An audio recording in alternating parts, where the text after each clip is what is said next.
Hello and welcome students of class 10th। पिछले video में हमने बात किया था केमिकल रिएक्शंस क्या होते हैं, उनका क्या इस्तेमाल होता है और कैसे हम केमिकल रिएक्शंस को आइडेंटिफाई करते हैं कि यहाँ पे केमिकल रिएक्शन हुआ है। इस वीडियो में हम बात करने वाले हैं केमिकल इक्वेशंस और उनकी बैलेंसिंग के बारे में।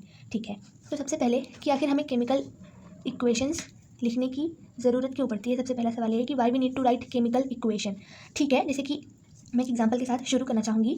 हमें पता है कि जब वाटर हमें बनाना होता है, इस बात को अभी हम थोड़ी देर के लिए एज्यूम करेंगे। हमें पता है कि जो पानी होता है यानी कि जो H2O होता है वो हाइड्रोजन और ऑक्सीजन से मिलकर बना होता है। इसको मैंने इस तरीके से लिख लिया कि हाइड्रोजन प्लस ऑक्सीजन मिलकर वाटर बनाते हैं, हाइड्रोजन प्लस ऑक्सीजन मिलकर वाटर बनाते हैं यानी कि पानी बनाते हैं। इसको लिखने का एक तरीका और है जो कि ये है कि H2 यानी कि हाइड्रोजन का फॉर्मूला प्लस O2 यानी ऑक्सीजन का फॉर्मूला मिलकर बनाते हैं H2O यानी वाटर का फॉर्मूला। अब इसको लिखने में और इसको लिखने में अगर हम देखें तो इसको लिखने में मतलब काफ़ी छोटा और आसान सा लग रहा है ये। अगर हमें इस कंपाउंड का, अगर हमें हाइड्रोजन का फॉर्मूला पता है यानी कि H2 पता है, ऑक्सीजन का O2 पता है और वाटर का H2O अगर हमें पता है तो कहीं ना कहीं हमें ये लिखने में ज़्यादा आसानी पड़ती है। एक और एग्जाम्पल लेते हैं कि मान लें कि हमारे पास ये है लेड नाइट्रेट, पोटेशियम आयोडाइड और lead nitrate plus potassium iodide मिला करके लेड आयोडाइड बना रहे हैं। इसका फॉर्मूला होता है ये, इसका फॉर्मूला होता है ये, हमने मिला करके बनाया लेड आयोडाइड और एक ही कंपाउंड। ठीक है, अगर हम देखें तो ये सारे कंपाउंड्स जो हैं इनके नाम बहुत बड़े बड़े हैं। अगर हमें इनका फॉर्मूला पता है तो हम इसे बड़ी ही आसानी से लिख सकते हैं। तो कहीं ना कहीं ये लिखना थोड़ा सा छोटा पड़ जा रहा है। ठीक है, लेकिन क्या सिर्फ इसीलिए हम लिखेंगे क्योंकि ये छोटा पड़ जा रहा है? बिल्कुल नहीं, इसके कुछ और भी रीजंस हैं कि आखिर क्यों हमने इस केमिकल इक्वेशंस को लिखने की हमारे अंदर इच्छा है कि हम क्यों केमिकल इक्वेशंस को लिखें। इसका एक और मैंने दिया हुआ है, कुछ इंपॉर्टेंट पॉइंट लिखे हैं कि आखिर क्या रीज़न है जो हम जिसके लिए हम केमिकल इक्वेशंस को ही प्रेफर करते हैं। ठीक है, तो मैंने लिखा है कि we can represent number of molecules. क्या हम इसमें बता सकते हैं कि जैसे कि मान लो अगर मैंने यहाँ पे 2 ले लिया, अगर मैंने 2 आगे और बढ़ा दिया ऑक्सीजन के, तो इसका मतलब हो कि अगर मैंने एक हाइड्रोजन लिया तो मैंने उसका 2 गुना ऑक्सीजन लिया। इसका तो यही मतलब है, मतलब कि मैं इसकी क्वांटिटी को रिप्रेजेंट कर सकती हूँ कि मतलब नंबर ऑफ मॉलिक्यूल्स, मैंने 2 मॉलिक्यूल्स लिया ऑक्सीजन का, हाइड्रोजन का मैंने एक ही मॉलिक्यूल लिया है। लेकिन क्या इसमें मैं लिख सकती हूँ? क्या मैं इसके आगे 2 लगा सकती हूँ? ये तो बिल्कुल गलत हो जाएगा। तो ये पहला रीज़न ये है कि हम नंबर ऑफ मॉलिक्यूल्स को इस तरीके से रिप्रेजेंट कर सकते हैं, ये पहला रीज़न है। ओके, सेकंड मैंने लिखा है we can represent mass of molecules. यहाँ पे रिप्रेजेंटेशन की बात इस तरीके से होगी कि हम यहाँ पे हाइड्रोजन का बड़ी आसानी से मास निकाल सकते हैं। जैसे कि मैंने यहाँ पे H2 लिखा है, तो अगर मान लो H2 का मास मान लो 2 ग्राम है। ठीक है, तो अगर मैं यहाँ पे 2H2 लिख देती हूँ तो इसका मास इसका 2 गुना हो जाएगा यानी 2 से 4 हो जाएगा। लेकिन क्या मैं इसको देख करके इसका मास बता सकती हूँ कि इसका कितना मास है, इसका कितना वेट होता है, 2 ग्राम है कि 4 ग्राम है? बिल्कुल नहीं बता सकती। यानी कि अगर मैं इस तरीके से लिखती हूँ तो मैं बहुत ही आसानी से ये बता सकती हूँ कि इसका मास कितना है और ये भी बता सकती हूँ कि कितने नंबर ऑफ मॉलिक्यूल्स है। जैसे यहाँ पे दो मॉलिक्यूल हैं हाइड्रोजन के, 2 मॉलिक्यूल हो गए ऑक्सीजन के। तीसरा रीज़न मैंने लिखा है it is shortest to write it, यानी कि इसे एक छोटे से, मतलब हम बहुत ही छोटे में इसको लिख सकते हैं अगर हमें इस कंपाउंड का फॉर्मूला पता है तो। जैसे हाइड्रोजन का H2, ऑक्सीजन का O2, वाटर का H2O।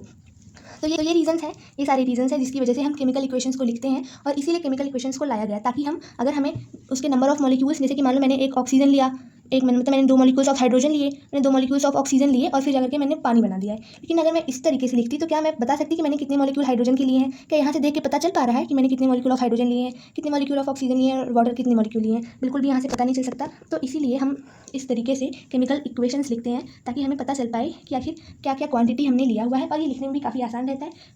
बस हमें इस बात का ध्यान रखना है कि जो भी हमें केमिकल दिया जाता है, जो भी कंपाउंड हमें दिया जाता है, हमें उसका फॉर्मूला पता हो। जितने भी कंपाउंड मौजूद हैं इस दुनिया में, सबका हमें फॉर्मूला पता है, तो धीरे धीरे करके हम लोग इस फॉर्मूले को भी सीखते जाएंगे।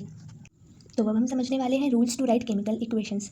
केमिकल इक्वेशंस जितने भी हमें आगे जा करके पढ़ने हैं, उनको लिखने के कोई ना कोई रूल होते हैं जो हमें फॉलो करने होते हैं। तो उसमें से कुछ रूल्स जो मैंने लिख रखे हैं वो मैं आपको एक एक करके दिखाती हूँ। सबसे पहला मैंने लिखा है कि देखो, सबसे पहले हमने रिएक्शंस जैसे कि मैंने यहाँ पर भी लिखे हुए हैं। मैंने एक मॉलिक्यूल यहाँ पे लिखा हाइड्रोजन प्लस ऑक्सीजन, फिर एरो लगा करके मैंने ये बताया कि फाइनल प्रोडक्ट मेरा क्या बना। उसी तरीके से मैंने पहले रूल को ये दिखाते हुए लिखा हुआ है कि जैसे मान लो कि मैंने A प्लस B किया, जब 2 भी हमें लिखने हैं, जैसे मैंने मान लो 2 चीज़ को, मैंने A को और B को मैंने मिलाया और फिर मुझे C और D कुछ करके मिला, तो मुझे इन दोनों के बीच में प्लस लगाना है। ये दिखाना है कि मैंने A और B को मिक्स किया यानी कि ऐड किया है। फिर एक एरो लगा करके मुझे दिखाना है कि मुझे C और D मिला है। ठीक है, जो भी एरो के पहले होता है उसको हम रिप्रेजेंट करते हैं प्लस से, जो भी एरो के पहले होता है उसको हम रिएक्टेंट बोलते हैं। जो भी चीज़ एरो के बाद होती है उसे हम प्रोडक्ट बोलते हैं। एक बार फिर से समझ लो, जो भी एरो के पहले होता है, यानी कि यहाँ पे एरो के पहले क्या है, A प्लस बी है, इस A प्लस बी को, यानी कि इस A प्लस बी को, इसको हम लोग रिएक्टेंट बोलेंगे।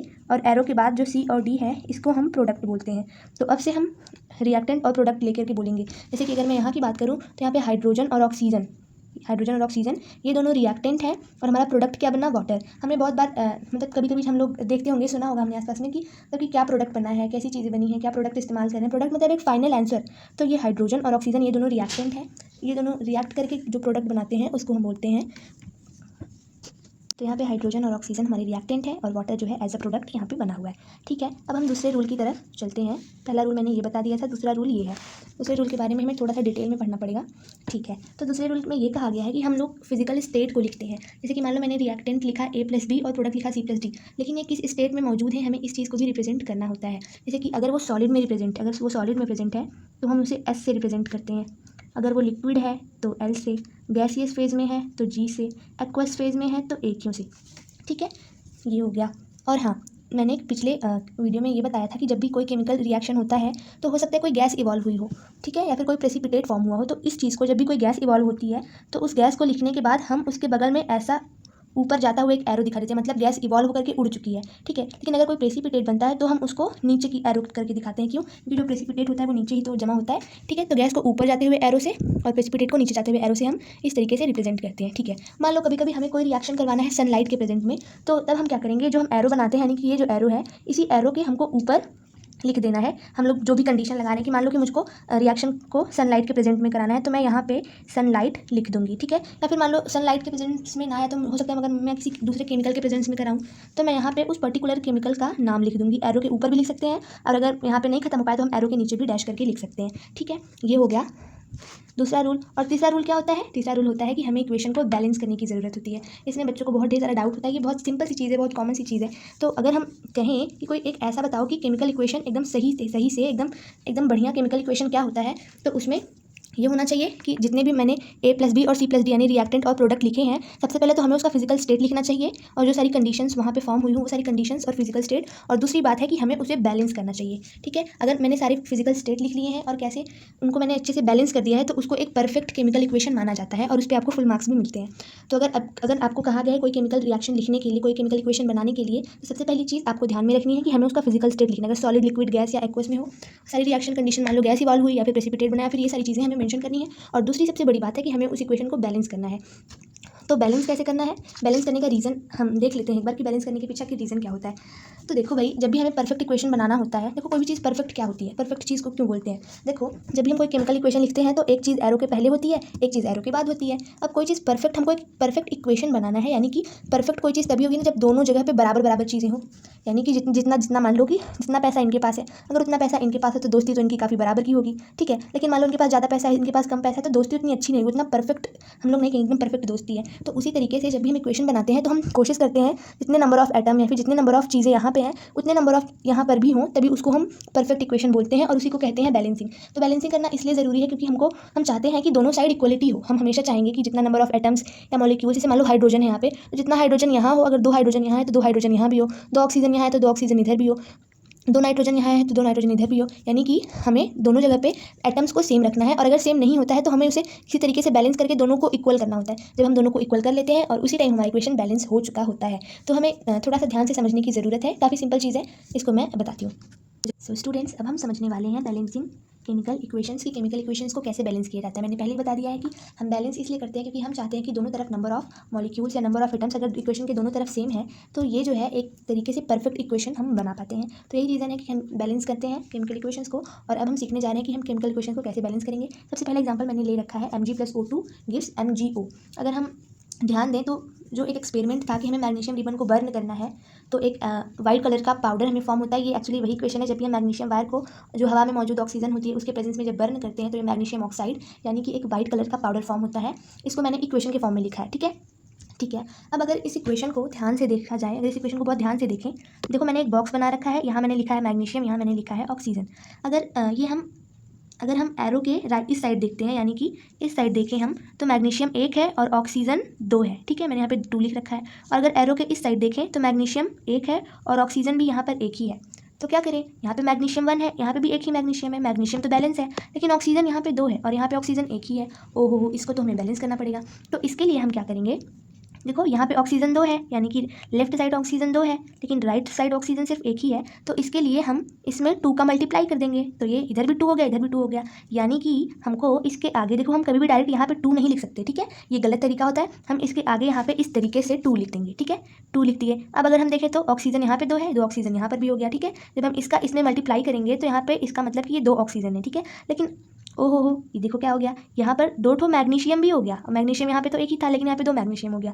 ऑक्सीजन को देखें तो O2 यहाँ पे है, यानी कि 2 ऑक्सीजन, और 2 ऑक्सीजन यहाँ पर भी है, लेकिन मैग्नीशियम यहाँ पे 2 है और यहाँ पे मैग्नीशियम एक ही है। तो हम एक काम करते हैं, अगर हम यहाँ पे 2 लिख दें तब तो बड़ा आसान हो जाएगा, तब तो यहाँ पे भी 2 मैग्नीशियम हो जाएगा, यहाँ पे भी 2 मैग्नीशियम, यहाँ पे भी 2 ऑक्सीजन और यहाँ पे भी 2 ऑक्सीजन। ये तो बड़ी कमाल की बात है, और एक्चुअली यही है हमारा बैलेंस्ड केमिकल इक्वेशन। एक बार फिर से मैं आपको बताना चाहूँगी, एक बार आप ध्यान से फिर से सुन लो, एकदम कॉन्सेंट्रेशन अपनी बरकरार रखते हुए एक बार आप सब लोग फिर से सुन लो। यहाँ पे अगर हम देखें तो मैग्नीशियम सिर्फ एक है, यहाँ पे देखिए ऑक्सीजन, तो ऑक्सीजन इसको बच्चा देखो 2 काउंट किया जाता है, ये 2 है, ठीक है। तो यहाँ पे 2 ऑक्सीजन है, यहाँ पे 2 ऑक्सीजन है, यहाँ पे देखिए तो मैग्नीशियम एक ही है, लेकिन यहाँ पे ऑक्सीजन भी सिर्फ एक है। यहाँ मैग्नीशियम एक है, यहाँ मैग्नीशियम एक है, मैग्नीशियम एक एक दोनों साइड है, तो ये बैलेंस है। लेकिन ऑक्सीजन यहाँ पे 2 है और ऑक्सीजन यहाँ पे सिर्फ और सिर्फ एक ही है, इसको तो हमें बैलेंस करना पड़ेगा। तो मैंने क्या कि अगर मैं यहाँ पे 2 का मल्टीप्लाई कर दूँ तो 2 ऑक्सीजन इधर है, 2 ऑक्सीजन इधर भी हो जाएगा। हम डायरेक्ट यहाँ पे 2 नहीं लिखते, ये गलत तरीका होता है लिखने का, हम यहाँ पे लिखेंगे। तो मैंने यहाँ पे 2 लिख दिया, ठीक है, मैंने यहाँ पे 2 लिख दिया, ठीक है। लेकिन अब क्या हुआ, अब एक और प्रॉब्लम हो गई कि मैग्नीशियम यहाँ पे 2 हो गया, लेकिन यहाँ पे तो एक ही था। तो हम क्या करेंगे, यहाँ पे भी 2 लगा देंगे। अब यहाँ 2 मैग्नीशियम, यहाँ भी 2 मैग्नीशियम, यहाँ 2 ऑक्सीजन, यहाँ भी 2 ऑक्सीजन, और कुछ है ही नहीं। तो ये एक बैलेंस्ड इक्वेशन हो गया, ठीक है। अब मैंने कुछ और एग्जाम्पल्स लिख रखे हैं जिसको अब हम एकदम करने वाले हैं आप सबके सामने सॉल्व, ठीक है। तो ये बहुत ही आसान सा है, बस ध्यान से देखना है हमको, ठीक है। अब हम इसको शुरू करते हैं। ये हमारा है आयरन, ये है हमारा वाटर, ये है फेरिस ऑक्साइड और ये है H2, ठीक है। अब हमको ध्यान से देखना है इसे। तो देखो ये है Fe यानी कि आयरन, यहाँ पे Fe कितना है, यहाँ पे है Fe 3 ठो, यहाँ पे तो सिर्फ एक ही Fe है। तो एक काम करते हैं, यहाँ पे अगर मैं 3 लिख दूँ तो यहाँ पे भी 3 Fe हो गया, यहाँ पे भी 3 Fe हो गया, ओके। अब यहाँ पे अगर हम ऑक्सीजन को देखें, ऑक्सीजन यहाँ पे 4 ठो है, इस साइड 4 ऑक्सीजन है और इस साइड सिर्फ एक ही ऑक्सीजन है, यहाँ पे 4 है, यहाँ पे एक ही है। तो अगर हम यहाँ पे 4 का मल्टीप्लाई करा दें तो 4 इधर भी ऑक्सीजन हो गया, 4 ऑक्सीजन इधर भी हो गया। अब क्या करना है, अब बचा हाइड्रोजन। हाइड्रोजन देखें तो इधर 4 × 2, देखो यहाँ पे हम हाइड्रोजन को इस तरीके से काउंट करेंगे, ये हो गया 2 और ये हो गया 4। तो हमें इसे ऐड नहीं करना है, हमको इसे मल्टीप्लाई करना है, यानी कि 4 × 2 = 8। इधर हो गया 8 हाइड्रोजन और इधर कितना, इधर सिर्फ 2 ही हाइड्रोजन है। तो हम 2 का मल्टीप्लाई कितने में करें कि इधर भी 8 हो जाए, यानी कि अगर हम इसमें 4 का मल्टीप्लाई कर देंगे, 4 × 2 = 8 और 4 × 2 = 8 हाइड्रोजन यहाँ पर भी बैलेंस हो गया। तो अगर हम इसको ध्यान से एक बार फिर से देखें तो Fe यहाँ था, यहाँ पे 3 था, तो हमने यहाँ पे 3 लिख दिया, ठीक है। फिर ऑक्सीजन यहाँ पे सिर्फ एक ही था और यहाँ पे था 4 ऑक्सीजन, तो हमने क्या किया, इसमें 4 का मल्टीप्लाई करा दिया। अब 4 × 2 = 8 हाइड्रोजन यहाँ पे हो गया, यहाँ पे सिर्फ 2 ही हाइड्रोजन था, तो मैंने इसमें 4 का मल्टीप्लाई करा दिया, तो यहाँ पे सब कुछ बैलेंस हो चुका है। अब बढ़ते हैं थर्ड एग्जाम्पल की तरफ। यहाँ पे जिंक है, ठीक है, यहाँ पे देखते हैं ये जिंक है, ये सल्फ्यूरिक एसिड है, ये जिंक सल्फेट है और ये हाइड्रोजन है, ओके। अगर हम देखें तो जो जिंक है यहाँ पे एक है, यहाँ पे भी जिंक एक है, ठीक है, जिंक तो बैलेंस है। अगर हम यहाँ पे S को देखें, यानी कि जो सल्फर होता है, सल्फर यहाँ पे एक है और यहाँ पे भी सल्फर एक है, ये भी बैलेंस है। ऑक्सीजन को देखें, 4 इधर है, 4 इधर भी है, ऑक्सीजन भी बैलेंस है। H2 हाइड्रोजन, 2 हाइड्रोजन यहाँ पर भी है, 2 हाइड्रोजन, ये तो इक्वेशन पहले से ही बैलेंस था, इसमें तो हमें कुछ करना ही नहीं था, बस हमको ध्यान से समझते जाने कि क्या क्या प्रोसेस यहाँ पे हो रहा है, ठीक है। अब नेक्स्ट की तरफ चलते हैं, यानी कि फोर्थ वाले की तरफ। ये है calcium carbonate plus hydrochloric acid, ये है कैल्शियम क्लोराइड, वाटर और कार्बन डाइऑक्साइड, ठीक है। यहाँ पे कैल्शियम एक है, यहाँ पर भी कैल्शियम एक है, ठीक है। कैल्शियम तो बैलेंस है, ये है हमारा कार्बन और ये कार्बन यहाँ है, ठीक है। ये कार्बन यहाँ पे एक ही है, यहाँ पर भी एक ही कार्बन है, तो ये कार्बन भी बैलेंस है, ठीक है। अब अगर हम क्लोरीन को देखें, ये हमारा क्लोरीन, जिसको कि हम Cl से रिप्रेजेंट करते हैं, C और L, ये होता है हमारा क्लोरीन, ठीक है, ये होता है हमारा क्लोरीन Cl। तो देखें यहाँ पे Cl2 लिखा है, यानी कि यहाँ पे तो 2 क्लोरीन है ना, और यहाँ पे सिर्फ एक ही क्लोरीन है। तो हम क्या करेंगे, इसके आगे 2 का मल्टीप्लाई करा देंगे। अब 2 क्लोरीन इधर भी हो गया, 2 क्लोरीन इधर भी हो गया, ठीक है, सब कुछ एकदम सही है। अब हमको क्या करना है, हमने देखो कैल्शियम काउंट कर लिया था, दोनों साइड सेम था, कार्बन भी दोनों साइड सेम था, अब क्लोरीन भी दोनों साइड सेम हो गया है। देखो यहाँ पे 2 क्लोरीन, यहाँ पर भी 2 क्लोरीन हो गया है, ठीक है। अब हम काउंट करते हैं ऑक्सीजन को, ठीक है। यहाँ पे अगर हम काउंट करें तो कितना ऑक्सीजन है, 2, यानी कि यहाँ पे 2 ऑक्सीजन है, सॉरी ये 1 ऑक्सीजन है और ये है 2 ऑक्सीजन, 2 + 1, यानी कि इस साइड है हमारे पास 3 ऑक्सीजन, इस साइड हमारे पास 3 ऑक्सीजन है और इधर देखें तो इधर भी 3 ऑक्सीजन है, CaCaO3, यहाँ पे 3 ऑक्सीजन, यहाँ पे 1 2 3, यहाँ पे भी 3 ऑक्सीजन, यहाँ पे भी 3 ऑक्सीजन, ऑक्सीजन एकदम बैलेंस है, ठीक है। अब बचा क्या, कैल्शियम भी हो गया, कार्बन भी हो गया, ऑक्सीजन भी हो गया, क्लोरीन भी हो गया, बचा क्या हमारा हाइड्रोजन। इधर देखें तो हमारे पास 2 हाइड्रोजन है ना, और इधर देखें तो इधर भी H2 यानी कि 2 हाइड्रोजन है, ये भी बैलेंस हो गया। ये अब हम चलते हैं आगे की तरफ, फिफ्थ वाले की तरफ अगर हम चलें तो यहाँ से हम देख सकते हैं कि यहाँ पे ये रहा Fe, जो कि मैंने बताया था अभी कुछ देर पहले कि ये आयरन होता है, ठीक है। ये Fe है, ये O4 है, H2 Fe, फिर H2O बना हमारा, ठीक है। अगर हम देखें तो Fe3 लिखा हुआ है इस साइड, यानी कि हमारे पास 3, फिर यानी कि हमारे पास 3 आयरन है, ठीक है। और अगर हम इधर देखें तो Fe सिर्फ एक ही है, तो हम क्या करेंगे, इसमें 3 का मल्टीप्लाई करा देंगे। अब इधर भी 3 Fe हो गया, इधर भी 3 Fe हो गया, ये चीज़ बैलेंस हो चुकी है, ठीक है। अब हम ऑक्सीजन की बात कर लेते हैं। ऑक्सीजन के नीचे कितना लिखा हुआ है, 4 लिखा हुआ है, और यहाँ पे देखें यहाँ पे सिर्फ एक ही ऑक्सीजन है। तो हम क्या करेंगे, यहाँ पे 4 है, यहाँ पे 1 है, तो हम अगर यहाँ पे 4 लिख दें तो 4 ऑक्सीजन इधर हो गया और 4 ऑक्सीजन इधर भी हो गया। देखो जो भी हम यहाँ लिखते हैं सब में मल्टीप्लाई हो जाता है, ठीक है। तो यहाँ पे भी 4 हाइड्रोजन हो गया हमारा, बिल्कुल सही, एकदम सही बात हो गया, ठीक है। अब हम क्या करेंगे, अब हम देखेंगे हाइड्रोजन को। हाइड्रोजन यहाँ पे कितना है, 2 हाइड्रोजन है। यहाँ पे कितना हाइड्रोजन है, 4 2 जा 8 हाइड्रोजन है, ठीक है। तो अगर हम इसमें 4 का मल्टीप्लाई कर दें तो ये भी 4 2 जा 8 हो जाएगा और ये भी 4 2 जा 8 हो जाएगा, ठीक है। तो ये केमिकल इक्वेशन हमारा बैलेंस हो चुका है, ओके। अब हम नेक्स्ट एग्जांपल की तरफ चलते हैं, जल्दी से इसको भी कंप्लीट कर लेते हैं, ठीक है। ये है हमारा Na+H2O NaOH+H है, ठीक है। बड़ी आसानी से हम इसको देखते हैं, ओके। ये हमारा सोडियम कितना है, 1 है, ठीक है। यहाँ पे भी एक सोडियम है, ये तो पहले से ही बैलेंस है, ठीक है। यहाँ पे अगर हम हाइड्रोजन को देखें, यहाँ पे कितना हाइड्रोजन है, 2 हाइड्रोजन है।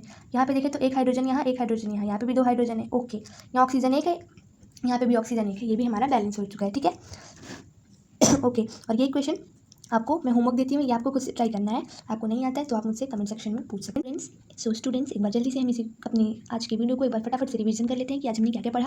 तो आज हमने पढ़ा कि केमिकल इक्वेशंस के और उनकी बैलेंसिंग के बारे में हमने जानने की कोशिश की, और उसमें हमें ये पता चला कि हमें केमिकल इक्वेशंस को लिखने की आखिर ज़रूरत क्यों पड़ती है। तब हमें जाकर के ये पता चला कि अगर हम इसको जो भी ये है, मैं आपको बता देती हूँ कि ये जो लिखते हैं इसको हम बोलते हैं वर्ड इक्वेशन, ठीक है। इसको हम बोलते हैं वर्ड इक्वेशन और इसको बोलते हैं केमिकल इक्वेशन।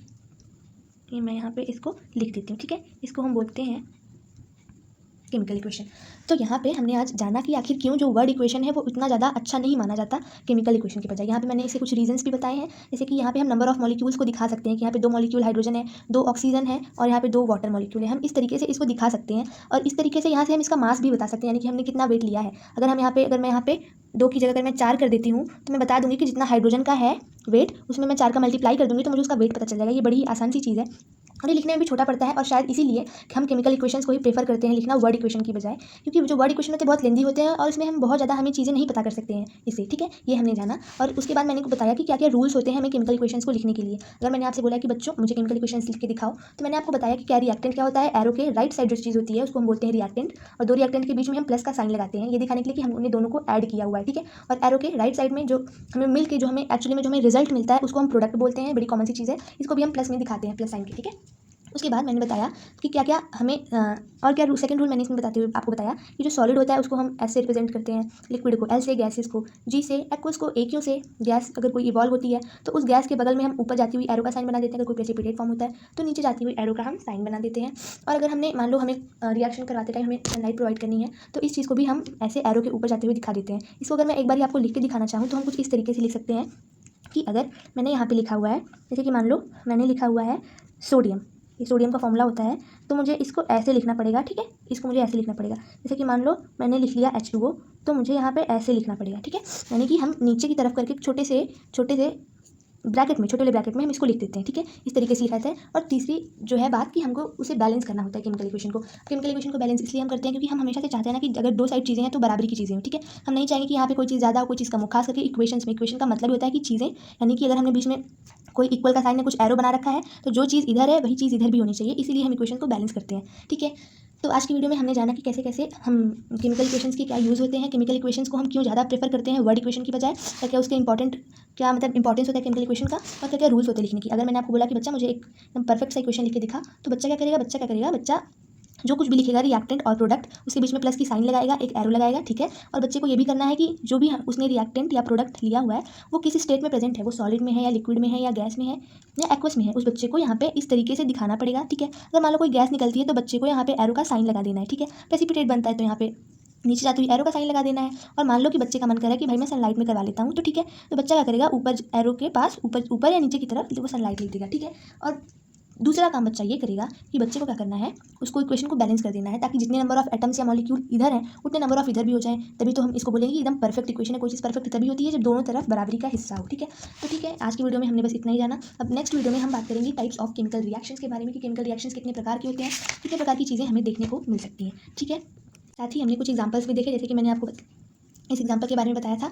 आप इसकी प्रैक्टिस करना, आपको बहुत अच्छे तरीके से समझ में आ जाएगा। ये सारे मैंने आपको एक एक करके बता दिए हैं कि कैसे आप काउंट करके प्रैक्टिस के साथ इसको कर सकते हैं। ये 7th वाला मैंने आपको होमवर्क दिया हुआ है। आई होप कि आप इसको करके कमेंट सेक्शन में ज़रूर कमेंट करेंगे।